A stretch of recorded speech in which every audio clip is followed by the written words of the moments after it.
जो आप दोनों बहस कर रहे थे उधर बच्चे शिया सुन्नी वाली, आप लोगों के सामने दो इतनी बड़ी बातें आई।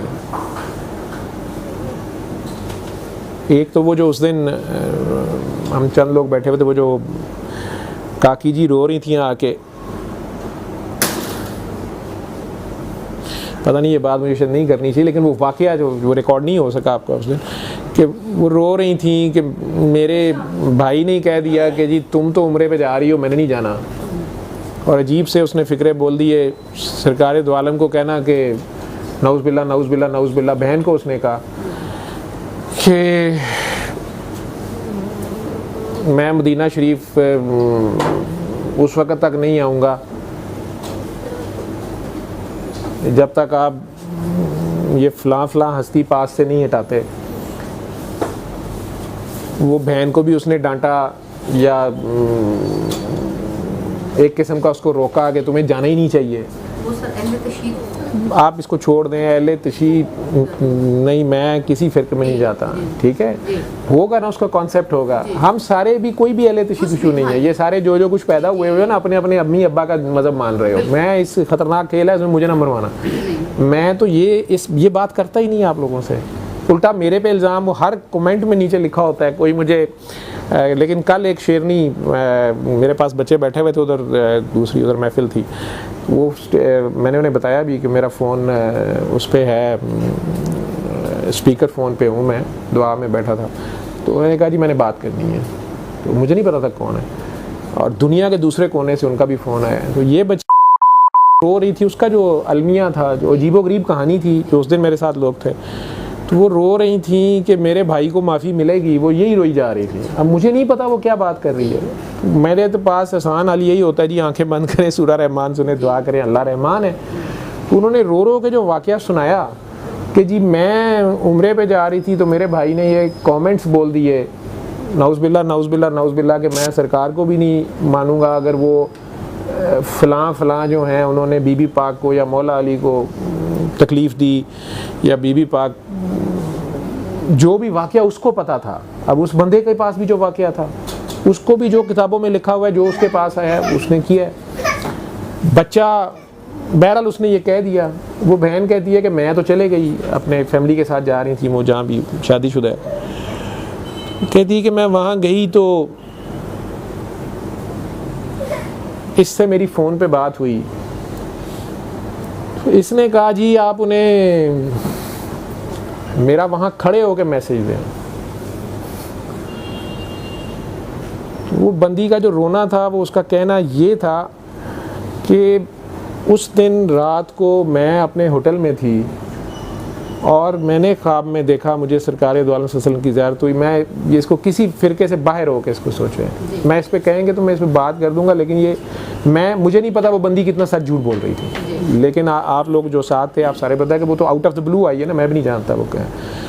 तो उसका ये कहना था कि जी मैंने देखा कि सरकार दो आलम सल्लल्लाहु अलैहि वसल्लम तशरीफ़ फरमा है, और ये बंदी जो है इसने उन्हें ये बात कही है कि जी वो मेरा भाई ये कह रहा है, और फ़लाँ सहाबा कराम के बारे में या किसी के बारे में, तो आपने इन्हें साथ क्यों सुलाया हुआ है, या बीबी पाक फातिमा के साथ उन्होंने ये ज़्यादा। तो वो कहती कि मुझे लग रहा है कि मैं ये बात कर रही हूँ उसी में, ठीक है।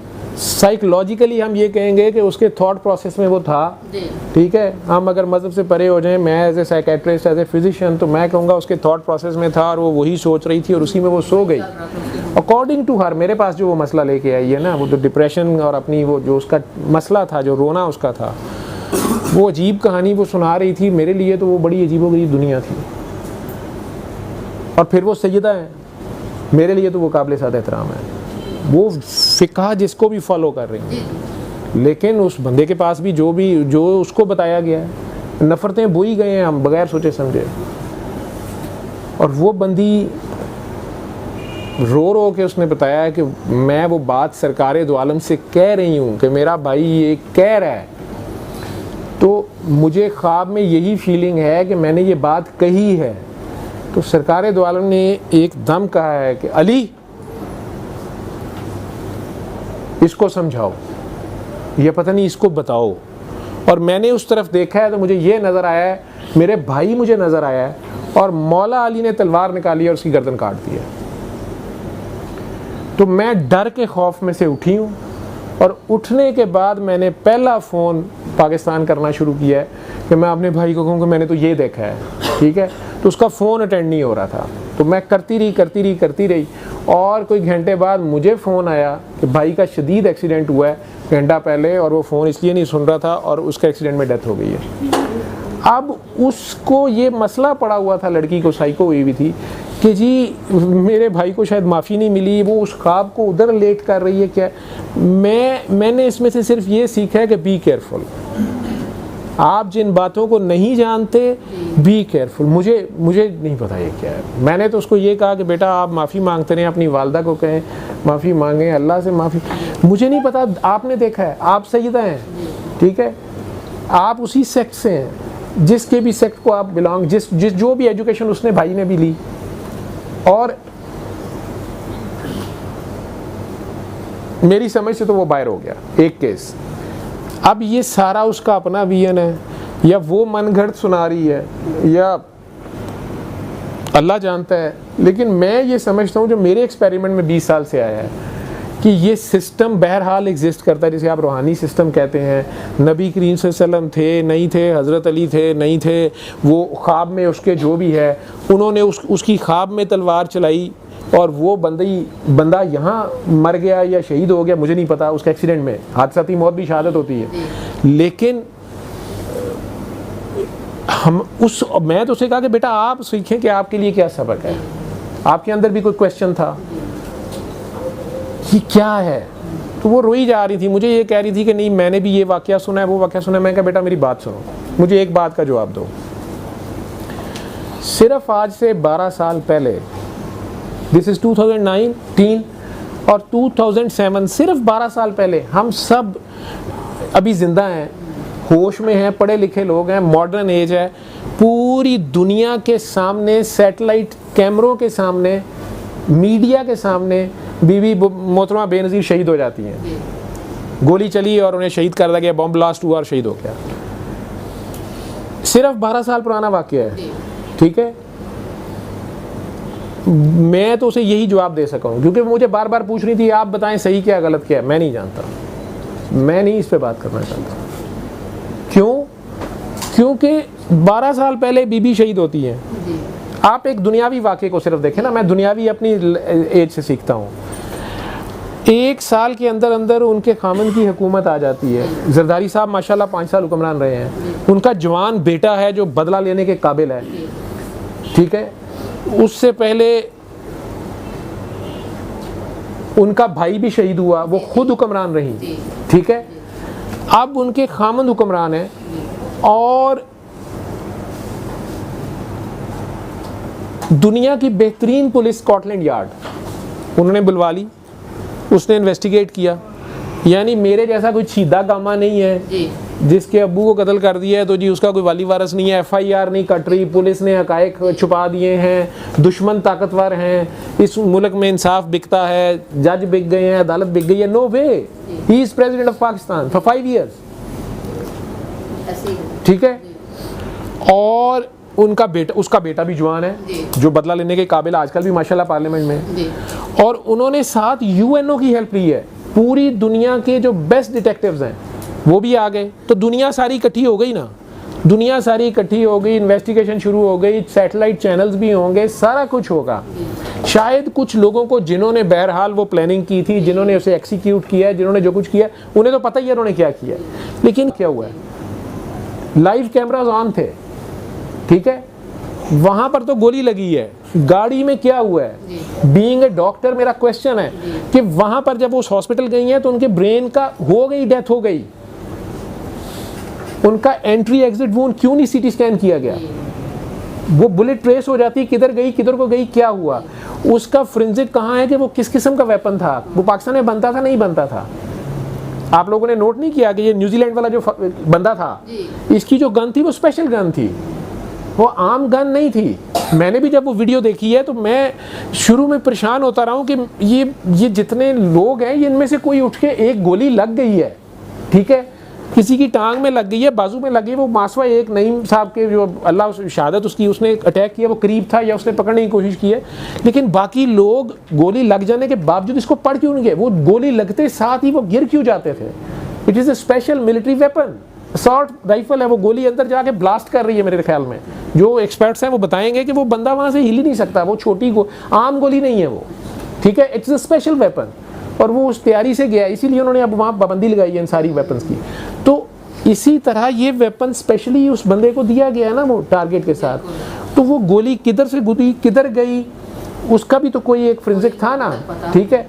एनीवेज, अब ये तो एग्जांपल, मैं उनकी शहादत पे बात नहीं कर रहा, मेरे कहने का मकसद ये है कि ये जो किताबों में कहानियाँ लिखी गई, बिल्कुल आप लोगों ने सारों ने इसे अपना अपना दीन ईमान बना लिया।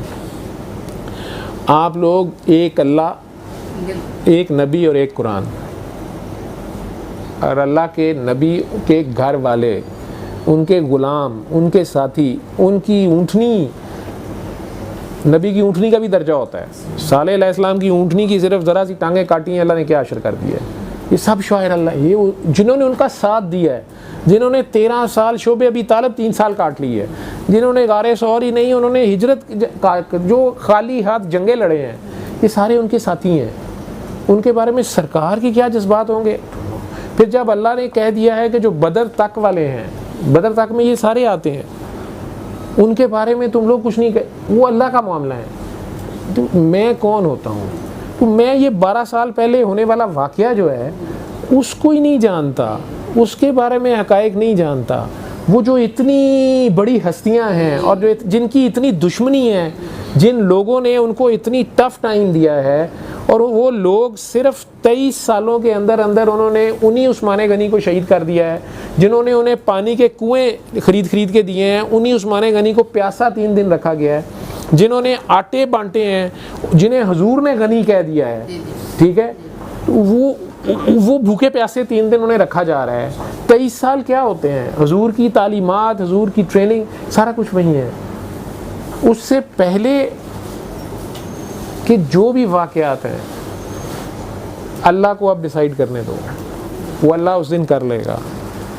अल्लाह, अल्लाह के नबी, पंजतन पाक, अहले बैत, नबी की बीवियाँ जो हमारी माएँ हैं, बीबी आयशा की जो बहस कर रहे थे आप, बीबी आयशा के साथ सादी सी एक बात, मैं खुद शिया हूँ, अगर आप शिया उसे कहते हैं, ये शियाने अली का लफ्ज़ है। अगर शियाने अली हज़रत अली के साथियों को कहते हैं तो मैं तो भाई उनका साथी हूँ। अगर मौला अली एक साइड पे खड़े हों, बाकी सारी का एक साइड पे खड़े हों, मैं मौला अली के साथ हूँगा। अगर मुझे खाली याद खड़ा, अल्लाह मुझे ये तौफीक दे। तो जिन लोगों ने मौला अली का साथ दिया, कन्फ्यूजन क्रिएट हुई, फितना आया, यही तो असल टेस्ट होते हैं। आप लोग गौर कीजिएगा, अल्लाह कह रहा है कि मूसा अलैहिस्सलाम के बाद, उनकी कौम ने अपने नबी मूसा के बाद आने वाले एक नबी से कहा कि हम एक बादशाह कायम कीजिए जिसके ज़रिए हम जंग फाइट करें। इसका मतलब है कि नबी भी मौजूद है, या अल्लाह का बंदा या वली मौजूद है, लेकिन उसके साथ साथ ये दुनियावी हुक्मरानी के लिए कि दूसरा बंदा भी हो सकता है। लाजिम नहीं है कि वो दूसरा हुक्मरानी कर रहा होगा। ये 2 डिफरेंट चीज़ें हैं। जो जालूत वाला वाक़या है, तो ये दोनों डिफरेंट हैं। मैं इस पे आप लोग जो यंग जनरेशन है, आपस में लड़ने की बजाय आप लोग मौला अली के साथ शहादत उस्मान गनी रज़ी अल्लाह तआला अन्हु के बाद, जब बीबी आयशा रज़ी अल्लाह तआला अन्हा तक जो भी बात गई, जंगे जमल हुई, वो बच्ची अब एग्ज़ाम दे रही है, ओ लेवल्स के एग्ज़ाम हैं, जो बातें उसे टीचर ने बताई हैं उसको कन्फ्यूजन्स हैं, वो उसके ऊपर वो अजीबो गरीब बच्चे परेशान हैं, ठीक है। उसमें घर में ही माँ बाप की लड़ाई हो रही है, एक माँ शिया है, बाप सुन्नी है, बच्चे कन्फ्यूज़ हैं, मैंने एग्ज़ाम देना है, मैंने क्या लिखना है। ये उलमा का कराम है, नहीं तो इन टॉपिक्स को मत छेड़ें और ना किसी को खामखा छेड़ने दें, मत कन्फ्यूज़ हो। हाँ, मैं सिर्फ अपनी बात बता सकता हूँ कि मैंने अपने लिए वे आउट, मैं ये जानता हूँ कि मौला अली मेरे इमाम हैं, उनके इमाम नबी करीम सल्लल्लाहु अलैहि वसल्लम हैं, इमामुल अंबिया हैं, ठीक है। मैंने इमाम को फॉलो करना है। 12 के 12 इमाम को भी मानता हूँ। वो 12 के 12 इमाम जो हैं वो मौला अली को तो मान रहे हैं, जो उनके पीछे उनके बाद वाले 11 हैं। तो मौला अली की बीबी आयशा से जंग होती है, तो जब बीबी आयशा से सुलह हो गई है, उसके बाद वहाँ से उन्होंने किस तरीके से वापस भेजा है। उन्होंने उन्हें उनके भाई के साथ पूरे प्रोटोकॉल से भेजा है, उन्होंने उन्हें इज्जत दी है कि उन्हें तबर्रा दिया है उन्होंने। तो अगर मेरा इमाम ये काम नहीं कर रहा तो मैं कैसे उनसे बढ़ के कोई काम कर सकता हूँ। या मौला अली ने अगर तबर्रा नहीं दिया, किसी बात पे मुझे नहीं कहीं नज़र आए कि उन्होंने सहाबा कराम जो अव्वलीन हैं, हज़रत अबू बकर सिद्दीक़, हज़रत उमर, हज़रत उस्मान गनी के बारे में कोई बात नहीं की है, तो फिर मैं कौन होता हूँ ये बात करने वाला। मुझे तो ये बात नहीं समझ आ रही। मैंने तो मौला अली को फॉलो करना है। अगर मेरे वो इमाम हैं तो फिर अगर वो ये काम, वो बीबी आयशा को पूरा प्रोटोकॉल दे रहे हैं, उनके सगे भाई के मतलब उनके भाई जो हैं सौतेले भाई हैं, बाप की तरफ से सगे हैं, मोहम्मद बिन अबी बकर के साथ वापस भेज रहे हैं, और पूरे प्रोटोकॉल तक आखिर तक वो जब तक जिंदा रही हैं, तो मुझे उसी को फॉलो करना है अगर मैं उन्हें इमाम समझता हूँ। लेकिन बहरहाल ये अजारादारियाँ हैं, इस पे 1400 सालों में बड़े बड़े उलमा आए होंगे। मैं क्या चेपीदी का शोर हुआ, मैंने तो अपनी ज़िंदगी देखनी, मैंने कैसे गुजारा करना है। बाकी आप लोग जिस आलिम को मानते हैं, आपके मुफ्तियान हैं, आप उनके पास भाई ज़रूर जाएं, उसी पे रहें, लेकिन आपस की ये जो जंग है। दूसरी